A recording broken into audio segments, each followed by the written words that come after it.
আল্লাহ বলে ওয়ানুনাজ্জিলু মিনাল কুরআন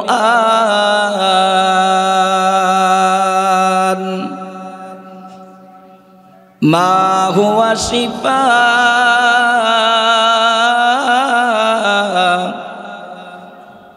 ওয়া রাহমাতুল লিল মুমিনিন।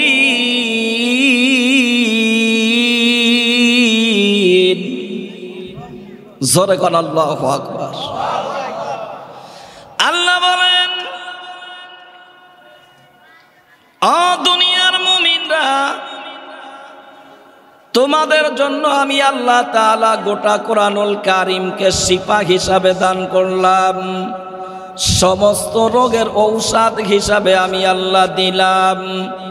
বান্দারে, যত বড় রোগে আক্রান্ত হও না কেন, সূরাতুল ফাতিহা পড়ে যদি ফুঁক দাও, আমি আল্লাহ তোমার যত বড় রোগাক্রান্ত হও না কেন সমস্ত রোগের শিফা দেওয়ার জিম্মাদারি নিয়ে নিব। তাহলে কোনো রোগ হলে ডাক্তারের কাছে আগে না সূরা ফাতিহার কাছে আগে? সূরাতুল ফাতিহা 7টি আয়াত বিশিষ্ট একটা সূরা আল্লাহ তাআলা এট এ টাইমে নাজিল করেছে নবী যখন মক্কাতে ছিলেন। প্রথম সূরা নাজিল হয় সূরাতুল আলাকের 5টা আয়াত, একই সাথে সব আয়াতগুলা নাজিল হয় নাই, কিন্তু সূরাতুল ফাতিহার 7 আয়াত বিশিষ্ট একটা সূরা এট এ টাইমে আপনার আমার নবীর উপরে মক্কা নগরীতে নাজিল হয়।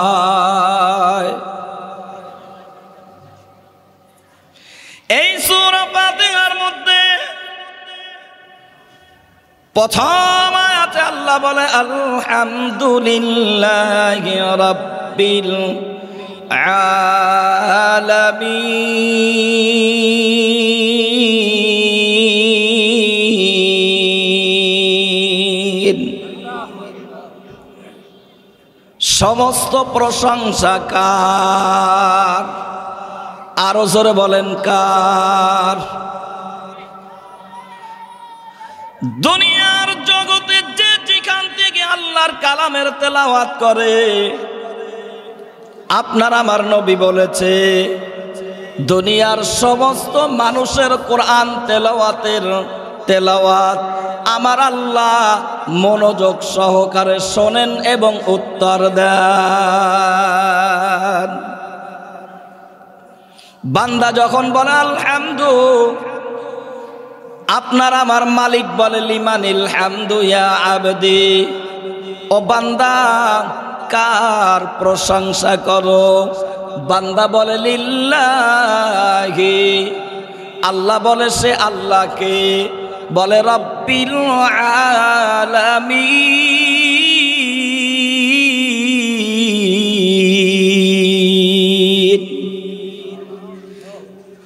বান্দা বলে আল্লাহ, ওই আল্লাহর প্রশংসা আমি করি যে আল্লাহ সমস্ত জাহানের প্রতিপালক, হায়াতের মালিককে, রেজেকের মালিককে, ইজ্জতের মালিককে, সমস্ত প্রশংসা পানেওয়ালা জাতকে।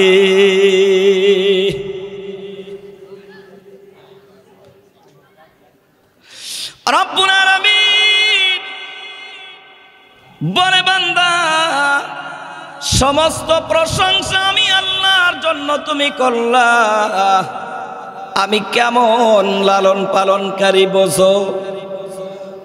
আমি প্রথম আয়াতের মধ্যে লিল্লাহ এবং রব দুইটা আমি আল্লাহর নামে পাশাপাশি ব্যবহার করেছি। রব বলা হয় ওই মালিক যেই আল্লাহ বান্দার প্রয়োজন চাওয়া ছাড়া মিটায়া দেন, তিনি হলেন রব। আপনাদের বাস্তব জীবনে এমন কখনো হয়েছে প্রয়োজন আল্লাহর কাছে চাইতে পারেন নাই, দোয়া করতে পারেন নাই, দুনিয়ার কোনো মানুষের কাছেও চাননি, কারো কাছে বলতে পারেননি আপনার প্রয়োজন, কিন্তু আল্লাহ কোনো না কোনো ভাবে সেটা ব্যবস্থা করে দিছে। হইছে কারো? আলহামদুলিল্লাহি রাব্বিল আলামিন। আল্লাহ বলে, বান্দা তুমি দুই নয়নের যা কিছু দেখো আর না দেখো, দুনিয়ার ভিতরে আসমান এবং জমিন সহ যা দেখো আর না দেখো, সব কিছু বানাইছি আমি আল্লাহ, সব কিছুর লালন পালনকারী আমি আল্লাহ। দুনিয়ার যত প্রশংসা আছে সমস্ত প্রশংসা কার জন্য? আপনি সারাদিন অফিস আদালতে কাজ করেছেন, চাকরি বাকরি ব্যবসা বাণিজ্য করেছেন, কৃষি ক্ষেত কামারি ঘেরবেড়ির কাজ করেছেন, ক্লান্তির কারণে রাতে আপনি ঘুমায়া বিভোর, আপনার বিবিও সারাদিন সংসারে রান্না বান্না কাজ করেছে, পরিষ্কার পরিচ্ছন্নতা করেছে, বাচ্চা লালন পালন করতে গিয়ে মাও বড় ক্লান্ত, মা সেও ঘুমের ভিতরে অচেতন। আল্লাহ বলে, বান্দারে তুইও ঘুমাইছ, তোর বিবিও ঘুমাইছে, দুইজনের মাঝখানে দুগ্ধ বাচ্চা ঘুমায়। ঘুমের ভিতরে তোমার ঘুমের অচেতনের কারণে তোমার রানটা তোমার বাচ্চার গার উপরে পড়ছে, তুমি বুঝতে পারো নাই। দুগ্ধ বাচ্চা বলতে পারে নাই, রে বাবা তোমার রানটা সরাও, আমি তোমার রানের ভর নিতে পারি না, পায়ের ভর নিতে পারি না, মারা গেলাম। আল্লাহ বলে, বান্দা লা তাখুযুহু সিনাতু ওয়ালা নাওম। বান্দারে রাত দিন 24 ঘন্টা 24 আওয়ার্স আমি আল্লাহ ঘুম যাই না, ঘুমের ঝিমটিও দেই না। আমি আল্লাহ আমার বান্দা বান্দির দুই ঠোঁটের মাঝখানে তাকায়া থাকি, সুখে দুঃখে বিপদে আপদে, কোন সময় কোন রাতে কোন দিনে কোন সময় বান্দা বান্দি আমি আল্লাহ রে আল্লাহ বলে ডাক দিয়ে বসে। আমি আল্লাহ যদি ঘুমায়া যাই, আমার বান্দার দ্বিতীয় কোনো ইলাহ নাই, মালিক নাই, আমার বান্দার ডাকের সাড়া কে দিবে? এজন্য আমি আল্লাহ ঘুমাইতে পারি না, ঘুমের জিমটিও পর্যন্ত দেই না। বান্দারে তোমার রানটা তোমার দুগ্ধ বাচ্চার গার উপর থেকে আমি আল্লাহ কুদরতি হাতে তোমার রানটা সরাইয়া তোমার দুগ্ধ বাচ্চারে লালন পালন করেছে। জোরে কান সুবহানাল্লাহ। আলহামদুলিল্লাহি রাব্বিল আলামিন।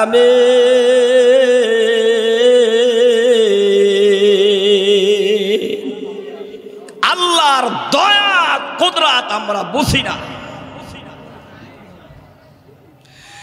আল্লাহর দয়া যদি বাংলার জমিনের মুসলমানেরা বুঝতো, স্বৈরাচার রাতে না দিনের দুপুরে পালাবার রাস্তা খুঁজে পেত না। জোরে বলেন ঠিক কি ঠিক না?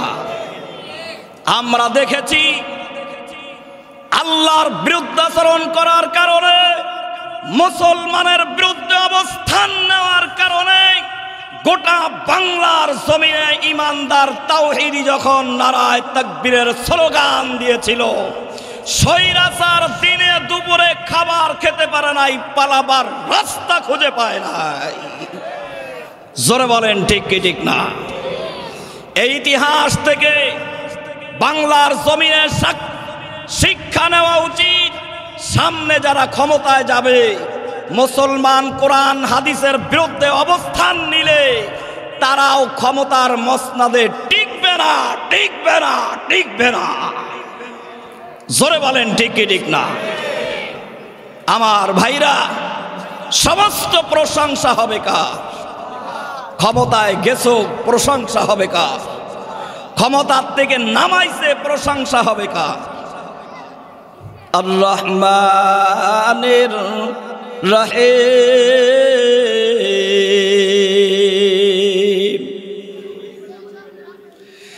বান্দা যখন বলে আর-রহমানির রহিম, আল্লাহ বলে বান্দা কোন রহমানের প্রশংসা করো? রহমান এবং রহিম। রহমান দুনিয়ায় নাস্তিক, মুরতাদ, বেঈমান মুসলমান যা হোক না কেন, যে জাতির হোক না কেন, সমস্ত জাতির জন্য, সমস্ত মানুষের জন্য রহমানের দয়াটা আল্লাহ উন্মুক্ত করে দিছে। এটা শুধু দুনিয়ার জন্য উন্মুক্ত। রহিম, আর-রহমানির রহিম। আর রহিম নামটা শুধু কিয়ামতের ময়দানে ওই শ্রেণীর মানুষের জন্য প্রযোজ্য হবে। কিয়ামতের ময়দানে রহমান সমস্ত জাতির জন্য এ দয়া উন্মুক্ত থাকবে না। قال النبي صلى الله عليه وآله وسلم ذاق طعم الإيمان من رضي بالله ربا وبالإسلام دينا وبمحمد رسولا। নবী বলেন, যারা আল্লাহকে রব, মালিক হিসাবে পেয়ে খুশি, যারা ধর্ম ইসলামকে পেয়ে খুশি, কোরআনকে সংবিধান পেয়ে খুশি, নবী মুহাম্মদুর রাসূলুল্লাহকে নেতা হিসাবে পেয়ে যারা খুশি হয়ে গেছে, রহিম নামটার দয়া কিয়ামতের ময়দানে শুধু তাদের জন্য প্রযোজ্য হবে। আমরা কি জন্য আসছি এখানে? কোরআনের কথা শোনার জন্য আসছি। কি কথা ঠিক? এই কোরআনের কথা, কোরআন থেকে আলোচনা হচ্ছে। এই কোরআনের কথা বলতে গিয়ে যদি দলের বিরুদ্ধে যায়, নেতার বিরুদ্ধে যায়, নিজের ভাইয়ের বিরুদ্ধে যায়, এমনকি যদি নিজের পিতার বিরুদ্ধেও যায়, তবু এই কোরআনের কথা বলতে গিয়ে চুল পরিমাণ পিছপা হব না, হব না, হব না। জোরে বলেন ঠিক কি ঠিক না? এই কোরআনের কথা বলতে গিয়ে আপনার আমার দয়ার নবী, মায়ার নবী উহুদের ময়দানে দান্দান মুবারক শহীদ করেছে, তায়েফের ময়দানে রক্তে রঞ্জিত হওয়া লাগছে, দীর্ঘদিন জেল কাটা লাগছে, এমনকি আবু জেহেল, উতবা, সাইবার নির্যাতনের স্টিম রোলার নবীর উপরে চালিয়েছে, তবুও নবী কোরআনের কথা বলতে গিয়ে চুল পরিমাণ পিছপা হয় নাই। জোরে বলেন ঠিক কি ঠিক না? এই কোরআন বাংলার জমিনে কোরআনের কথা বলতে আমরা দীর্ঘ বছর কোরআনের কথা বুক খুলে, অন্তর খুলে আমরা বলতে পারি নাই। কোরআনের কথা বলতে গেলেও অনুমতি লাগতো। কোরআনের কথা নির্ভয়ে আমরা নির্দ্বিধায় কোরআন প্রেমিকদের কাছে আমরা পৌঁছাইতে পারি নাই। স্বৈরাচারদের বিভিন্ন অত্যাচারের জুলুম স্টিম রোলার আমাদের উপরে চালানো হয়েছে। জোরে বলেন ঠিক কি ঠিক না? ভয় পান আপনারা? এই কোরআনের আওয়াজ, নারায়ে তাকবীরের ধ্বনি যত বেশি উঁচু আওয়াজে হবে, তত বেশি রাম বাম নাস্তিক মুরতাদ বাংলার জমিন থেকে পালাবার রাস্তা খুঁজে পাবে না। লিল্লাহে তাকবীর, আরো জোরে বলতে হবে মুসলমান, লিল্লাহে তাকবীর। রব্বুল আলামিন বলেন, আর রহমান এমন দয়ার দয়ালু, এমন দয়ালের দয়ালু। বান্দা সারা জীবন তুমি গুনাহ করেছো, অন্যায় করেছো, নাফরমানি করেছো বান্দা, শেষ বয়সে এখন এসেও যদি আল্লাহকে তওবার ডাকে ডাক দিতে পারো, ডাকার মতো ডাক দিতে পারো, তওবার ডাকে ডাক দিতে পারো,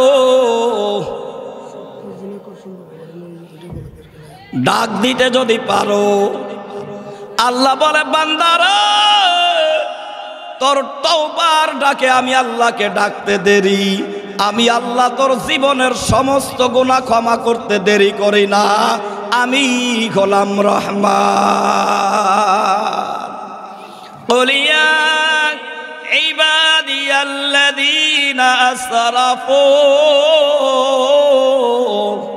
على أنفسهم لا تقنطوا من رحمة الله إن الله يغفر الذنوب جميعا إنه هو الغفور الرحيم।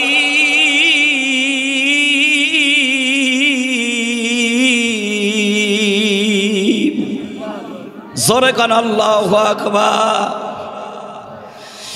যারা কুরআনুল কারীম পড়তে পারেন দেখবেন আল্লাহ যেখানে গফুর নামটা ব্যবহার করেছে পাশে আল্লাহ রহিম নামটা নিয়ে আসছে। জোরে বলেন ঠিক কি ঠিক না? আল্লাহ বোঝাইছে বান্দারা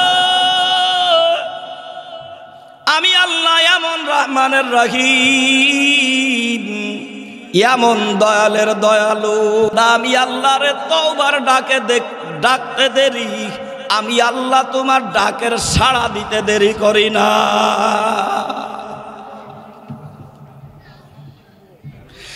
বুখারীর একটা হাদিস আমি আপনাদের শোনাই। নবী বলেছে দুইজন যুবক জাহান্নামের ভিতরে জ্বলতে জ্বলতে কয়লা হয়ে গেছে। দুনিয়ার আগুন থেকে জাহান্নামের আগুন কোটি কোটি গুণ তেজওয়ালা আগুন। জাহান্নামের আগুনে জ্বলতে জ্বলতে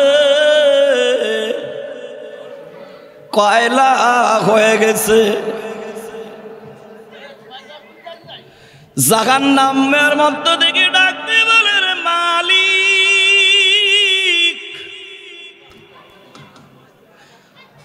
আমাদের একটু জাহান্নাম থেকে তুমি আগুনের ভিতর থেকে একটু উপরে উঠা দাও আল্লাহ। দীর্ঘ বছর জাহান্নামের আগুনে জ্বলতে জ্বলতে আল্লাহকে ডাকতে ডাকতে রহমানের দরিয়া জোশ মেরে উঠছে। আল্লাহ বলে ফেরেশতারা ওই দুই যুবক জাহান্নামের ভিতরে আমি আল্লাহকে ডাকতেছে, তারা একটু উপরে উঠতে চায়, দে উপরে উঠায়া দে। জোরে কান সুবহানাল্লাহ।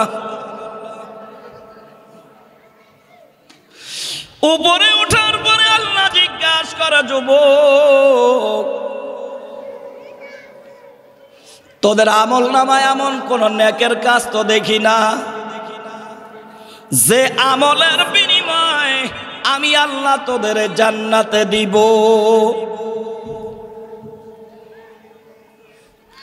যা যা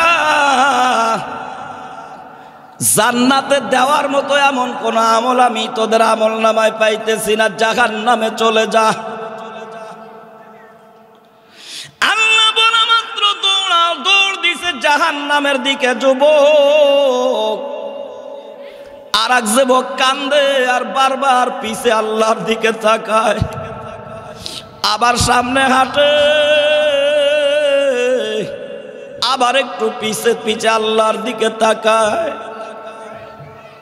আল্লাহ ডাক দিয়ে বলে, বান্দা রে আয় আয় আয়। ওই বান্দা জাহান্নামে যেতে বললাম, দৌড়ায়া জাহান্নামের কিনারায় চলে গেল। আর তুই আস্তে আস্তে হাঁটো, এক পা হাঁটো, আবার পিছে একটু তাকাও, আবার একটু হাঁটো, আবার পিছে একটু তাকাও। কারণ কি? বান্দা দিয়ে বলে, রে মালিক, তোমার দয়ার সীমা নাই, মাওলা তোমার দয়ার সীমা নাই। যে বোঝে না প্রেমের জ্বালা, তারে আমি কি দিয়ে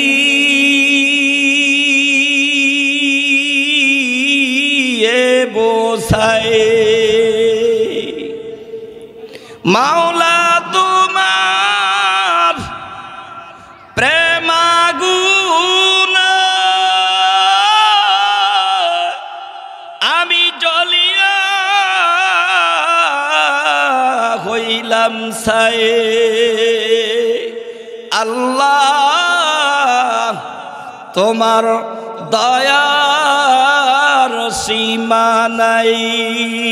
ও আরশের মালিক পিছনে বারবার করে তাকাই, মন বলতেছে আল্লাহ তুমি না রহমান রহিম, তোমার কি আমাদের প্রতি একটু দয়া হবে না?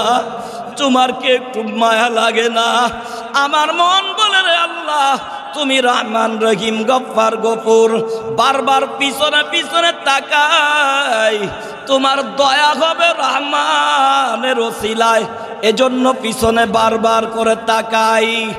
আর ওই যুবককে বলে, যুবক তুই বলা মাত্র দৌড়ায়া জাহান্নামের কিনারে চলে গেলি কেন? যুবক ডাক দিয়া বলে, রে মালিক, দুনিয়া তোমার হুকুম মানতে পারি নাই, আল্লাহ ঠিক মতো 5 ওয়াক্ত নামাজও পড়তে পারি নাই, চিন্তা করেছি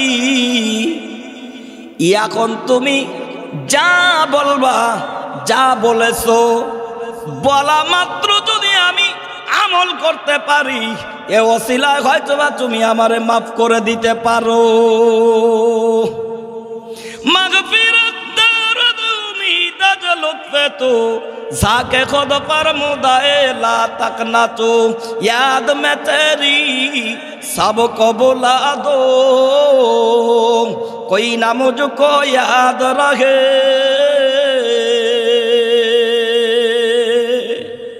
अल्लाह চিন্তা করেছি তুমি বলা মাত্র তোমার কথাটা যদি আমল করতে পারি এ ওসিলায় হয়তো বা মাফ করে দিবা। আল্লাহ বলে বান্দারে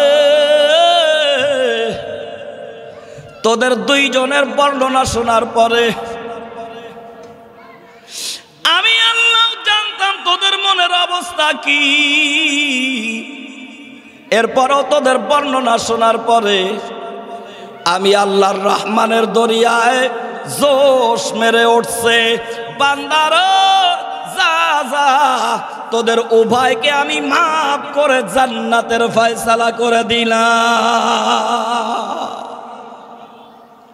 আর রহমানির রহিম আল্লাহর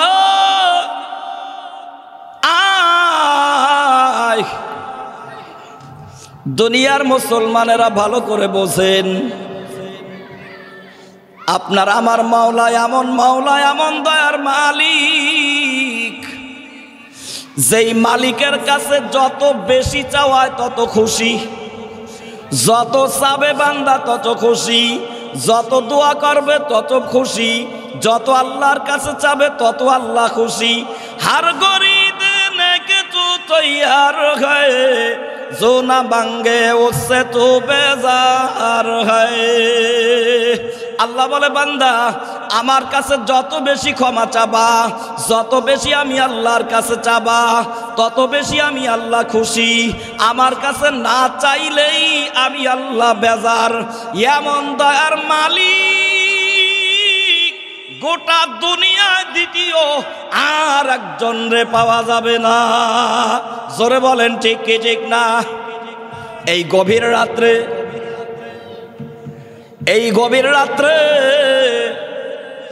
আল্লাহ যাদেরকে বসা রাখছে আপনারা বড় দামি মানুষ আমি মুসাফির আপনাদের জন্য দিল খুলে দোয়া করে যাব আল্লাহ গভীর রাতে তোমার কোরআন প্রেমিক মানুষগুলা আল্লাহ তুমি প্রেমিক মানুষগুলা গভীর রাত্রে বসে আছে ও মালিক তোমার এই পাগল গোলারে তোমার ওলি না বানাইয়া একজন রেও বিদায় দিও না জোরে বলেন আল্লাহুম্মা আমিন আমার আল্লাহ এমন দয়ার আল্লাহ আল্লাহ বলে বান্দা যত গুনাহ করছো যত নাফরমানি করছো আমি আল্লাহ তোমাদের জন্য আমার দোস্তের খাতিরে এমন কিছু অফার আমি দান করছি যে অফার গুলা ইতিপূর্বে কোন নবীর উম্মতরে আমি আল্লাহ দেই নাই তার মধ্যে ধারাবাহিকভাবে 1 মাস রোজা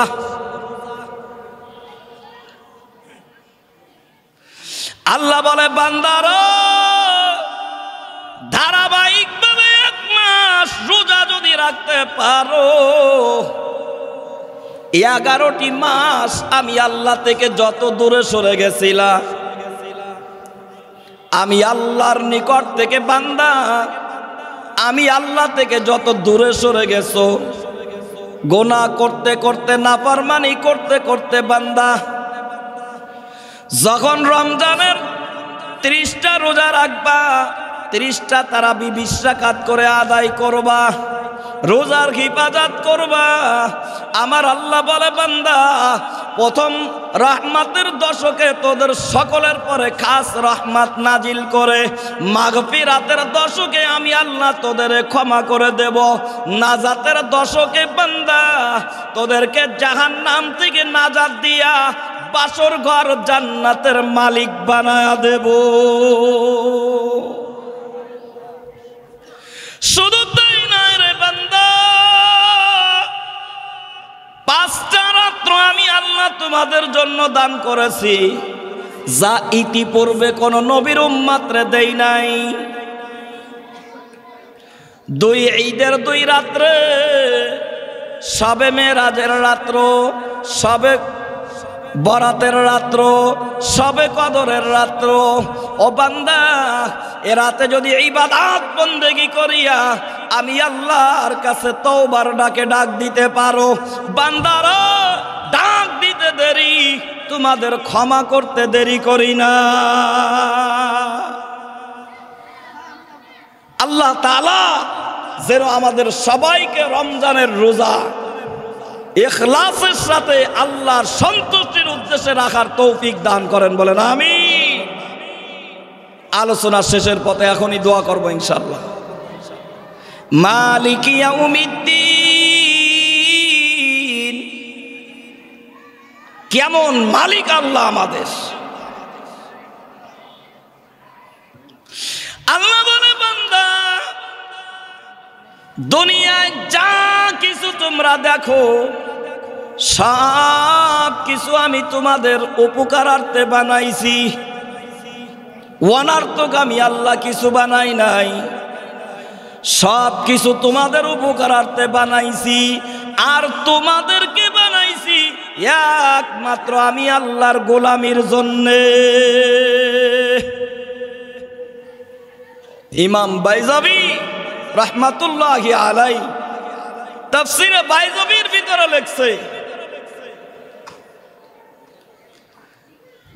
যে আল্লাহ অনার্থক কিছু বানাননি, সব কিছুর মালিক আল্লাহ, অনার্থক কিছুই আল্লাহ বানাননি। কিন্তু এই কচুরি পানা আল্লাহ কি জন্য বানাইছে? এই ধাপ যা নদীর দিয়ে ভেসে যায়, এই কচুরি পানা ধাপ আল্লাহ কি জন্য বানাইছে? এই চিন্তা করতেছে। করতে করতে দেখে নদী দিয়ে একটা কচুরি পানা ভেসে আসছে। এই কচুরি পানাটা ভাসতে ভাসতে একেবারে নদীর কিনারে চলে আসছে। কিনারে আসার পরে একটা বিচ্ছু লাফ দিয়ে কচুরি পানার পরে উঠছে। তো লাফ দিয়ে যে উঠছে, একটু ধাক্কা লাগছে বাতাসে, আর একটু সরাই নিয়ে গেছে। এক পর্যায়ে বাতাসে সরাইতে সরাইতে নদীর ওপারে নিয়ে গেছে। তিনি বলেন, ওপারে গিয়ে দেখতে পেলাম বিচ্ছুটা খপ করে চরের উপরে নামছে। নেমে উপরে উঠতে উঠতে উঠতে জংলার এক বড় গাছের নিচে যুগ শ্রেষ্ঠ এক ওলি সিজদায় পড়ে আল্লাহর কাছে কাঁদতেছে। আর হিংস্র জংলি সাপ ফানা ধরে রয়েছে, ওই বুজুর্গ আল্লাহ ওয়ারালে ধ্বংসন করবে। মালিক ইয়াউমিদ্দিন।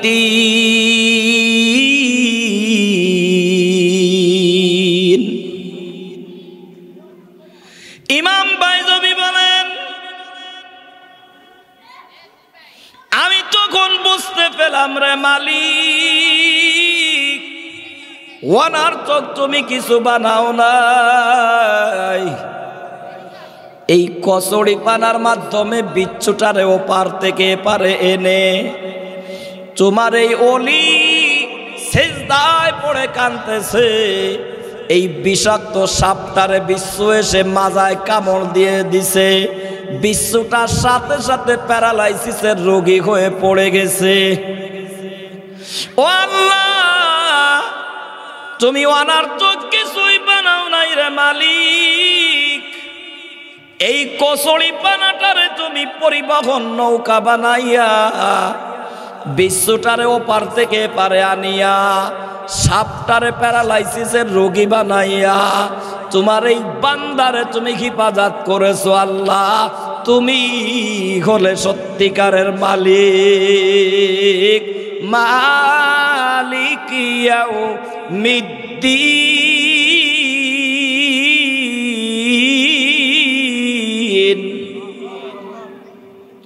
আল্লাহ, তুমি সত্যিকারের মালিক।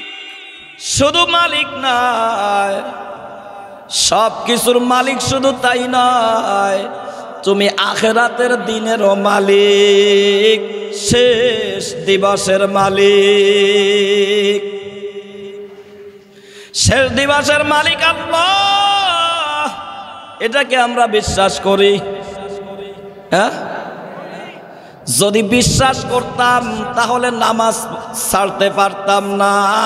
যদি আল্লাহ আখিরাতের দিনের মালিক সত্যিকারের বিশ্বাস করতাম, পর্দার খিলাফ চলতে পারতাম না, সুদ ঘুষ হারাম খাইতে পারতাম না, জিনা ব্যভিচারী করে বেড়াইতে পারতাম না।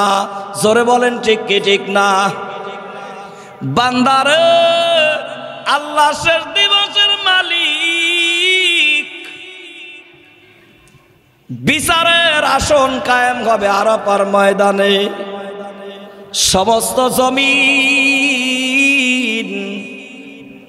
বিচারের ময়দান হয়ে যাবে।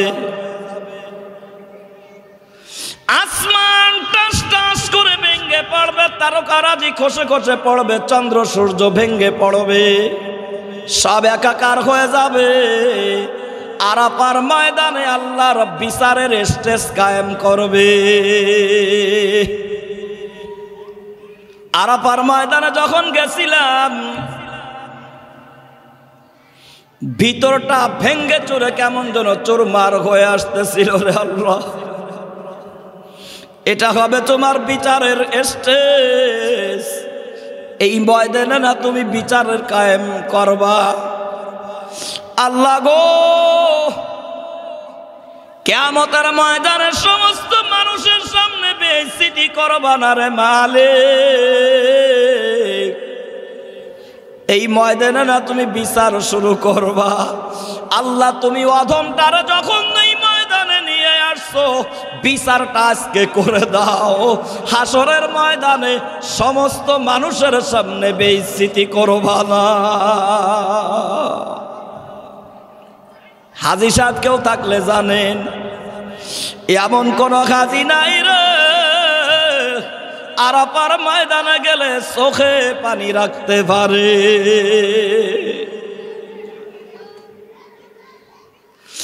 আরাফার ময়দানে আল্লাহ বিচারের স্টেজ কায়েম করবে। তাফসিরে বয়ানুল কোরআনের ভিতরে লেখছে,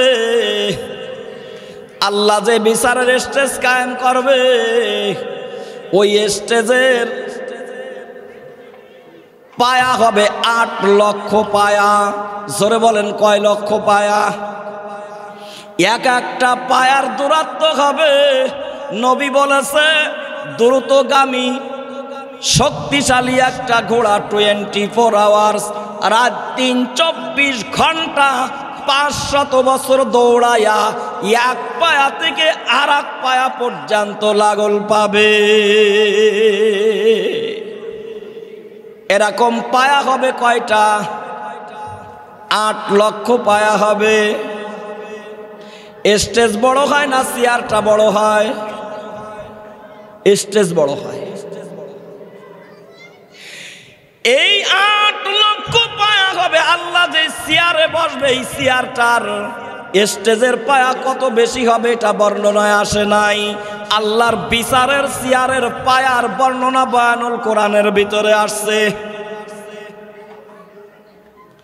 আল্লাহর নবী বয়ান করেছে, হাসরের ময়দানে আল্লাহ যে চেয়ারের পরে বসবে, ওই চেয়ারটা এত বড় হবে, 7 আসমান 7 জমিন। নবীর হাতের আংটি দিয়ে বোঝাইলেন, ও আমার সাহাবীরা, এই আংটিটা যদি আরাফার ময়দানের মাঝখানে রাখা হয়, তোমরা যদি আরাফার চারিপাশে দাঁড়ায়া যাও, দূর থেকে আংটিটা কেমন দেখা যাবে? সাহাবীরা বলে, ইয়া রাসূলুল্লাহ, এই আংটিটা দূর থেকে কেমন যেন দেখাই যাবে না।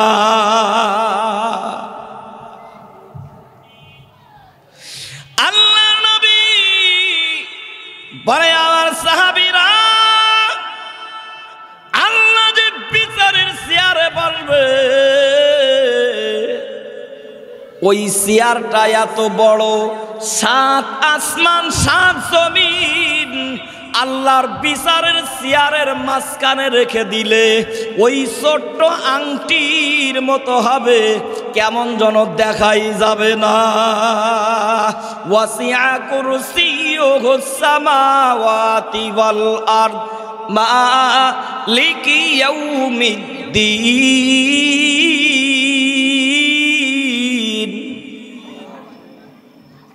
ওই আল্লাহরে চেনো না?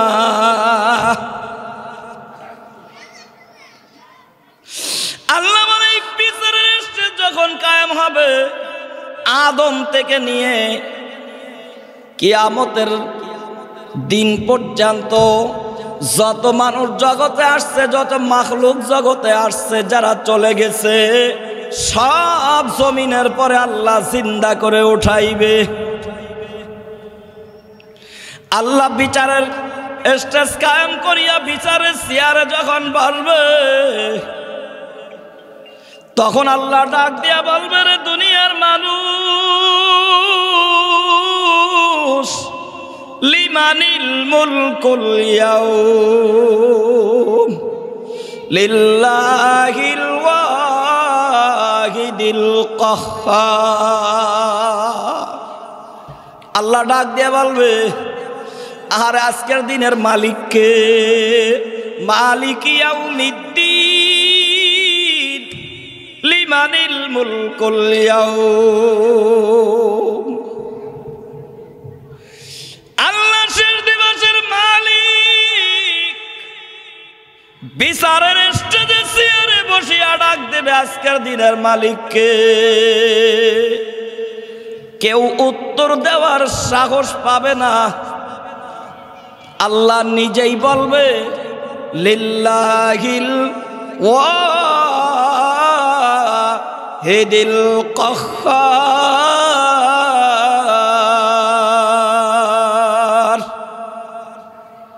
আজকের দিবসের মালিক আমি কাহ্হার, শক্ত দিলওয়ালা আল্লাহ। যে আল্লাহর আজকে দয়া থাকবে না, মায়া থাকবে না রে বান্দা। ও বেনামাজি আমার ভাইরা, বেপর্দা আমার যুবকেরা, বেপর্দা আমার যুবকেরা, আমার মামনিরা, ও যুবক ভাইরা, বাবাজিরা, পর্দার মামনিরা, হাতে পায়ে ধরে বলে যাই, যখন আল্লাহ কাহ্হার নাম ধারণ করবে, তখন যদি তোমার আমার আমলনামাটা আল্লাহর সামনে হাজির হয়ে যায়, এমন কোন আবেদ, এমন কোন ওলি, এমন কোন পীর গাউস কুতুব নাই যে কাহ্হার নাম ধারণ করার পরে আল্লাহর বিচারের কাঠগড়ার সামনে থেকে হিসাব দিয়া বান্দা জান্নাতে যেতে পারবে। ভাইরা, এই কাহ্হার নাম ধারণ করার আগে আল্লাহ তাআলা কিছু মানুষকে বিনা হিসাবে জান্নাত দিয়ে দিবে। জোরে কান সুবহানাল্লাহ। কিছু মানুষের হিসাব একেবারে সহজ করে নিবে। জোরে কান সুবহানাল্লাহ। আপনার আমার বিচার যদি আল্লাহ শুরু করেন, এমন কোন আমল আল্লাহর দরবারে পেশ করার মতো আমল আপনার আমার নাই যে আমলটা আমি আল্লাহর কাছে পেশ করতে পারবো। জোরে বলেন ঠিক কি ঠিক না? আছে কোন আমল? আছে? যদি আল্লাহ দয়া করে মাফ করে দেয়, তাহলে আপনি আমি নাজাত পাবো।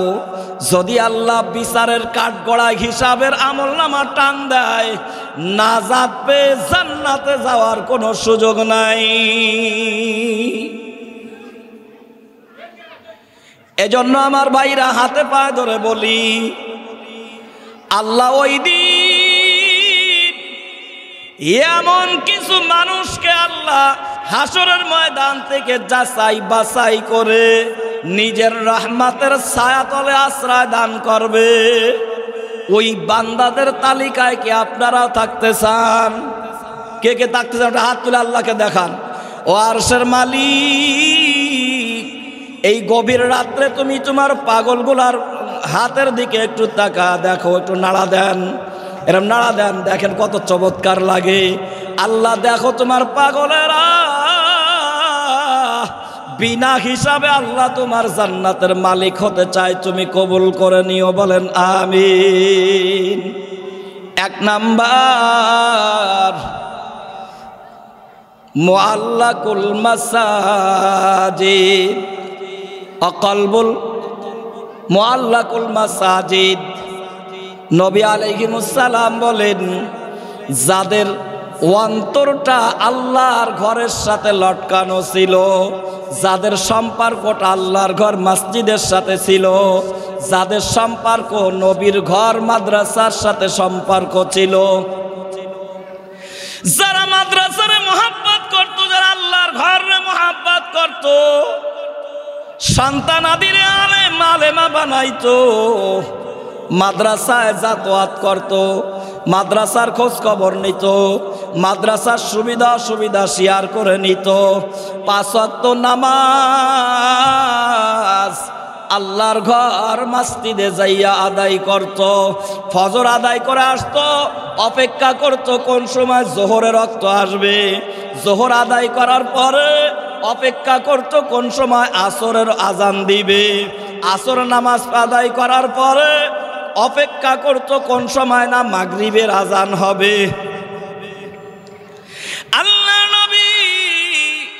বলে যাদের অন্তরটা এভাবে মসজিদ মাদ্রাসার সঙ্গে তাদের অন্তরের টান ছিল, সম্পর্ক ছিল, আল্লাহ ওই দিন আল্লাহর রহমতের ছায়া তলে তাদের আশ্রয় দান করবে। জোরে কান সুবহানাল্লাহ। আল্লাহ যেন আমাদের সবাইকে আল্লাহর রহমতের ছায়া তলে আশ্রয় দান করেন, বলেন আমিন। মালিক ইয়াউমিদ্দিন।